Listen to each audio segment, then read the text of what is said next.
our FD-600M data logging analyzer, our most sophisticated, most powerful gas analyzer that we sell here at Forensics Detectors. Now, this guy, when you turn it on, should read 0 ppm in fresh air. Likewise, the same should occur for other models such as NH3, H2, VOC, other toxic gases in fresh air should read 0. If they do not read 0, let's assume that reads 1 or 2 and it's flickering at the lower levels. All you do is 0 calibrate. The way you do that is you go to menu, you go to gas 0, press enter, and then press 0.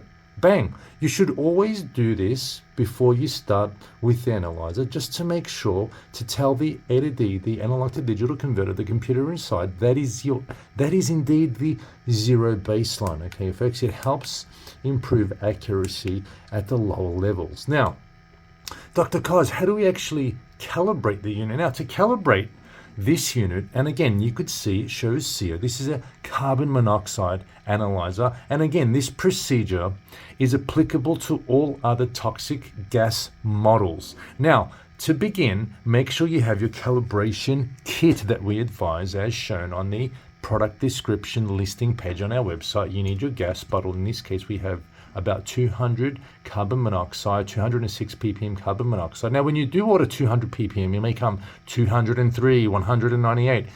You're going to have the certificate of analysis. It'll tell you exactly how much is in the gas bottle. Now, then we have attached to it our standard regulator, our adjustable regulator, and we have our, on the side over here, we have a T-piece and our exhaust port. Okay, we recommend this on our calibration kit, very important, so that we regulate the air going into the analyzer without over pressurizing the analyzer. So I'm just going to go ahead and connect the open end of the T-piece to the barb on the 600M analyzer, just like so, and we're going to turn on the gas at about 0.5 liters per minute, and you're going to see the numbers then start going up on the analyzer. Now, the gas bottle regulator is feeding air to the analyzer. Now, whatever excess carbon monoxide is produced, it will come out of this exit port, folks, okay? Exit port. Now, what do we see?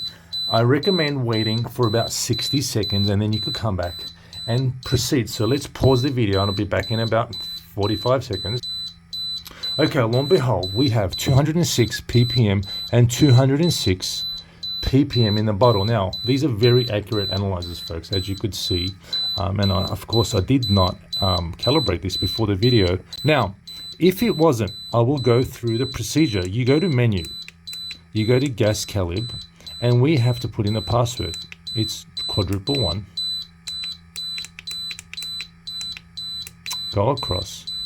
Now, the standard is 110. We recommend 200. In this case, it's 206. So enter in the exact level of carbon monoxide as shown on your certificate of analysis that comes with the gas bottle you've purchased from us.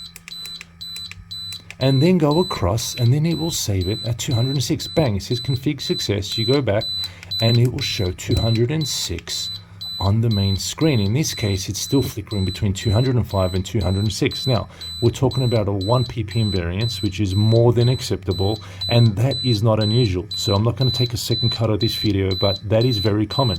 If we go 206, it'll flicker down to 205. That is absolutely normal, folks, so don't get caught up if it, after you calibrate it to 206, it goes to 205 or 207. You're in a 1 ppm ballpark, which is more than exceptionally accurate for nearly all situations that I have been involved with. Okay, and that's basically it, folks. Then at this time, you could go ahead, turn off the gas, make sure the analyzer goes back to 0,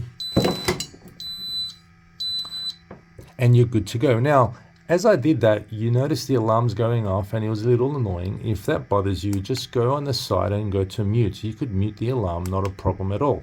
Now, we're ready to begin our analysis, our air quality measurement. We could check our furnace for any cracks, for CO leakage, etc., etc. 0 ppm, we first started with a 0 calibration, then did a single point span calibration, and that's basically how you do it. Now, again, I repeat, it's applicable to all toxic versions, CO, H2, VOC in NH3, H2S, etc., etc.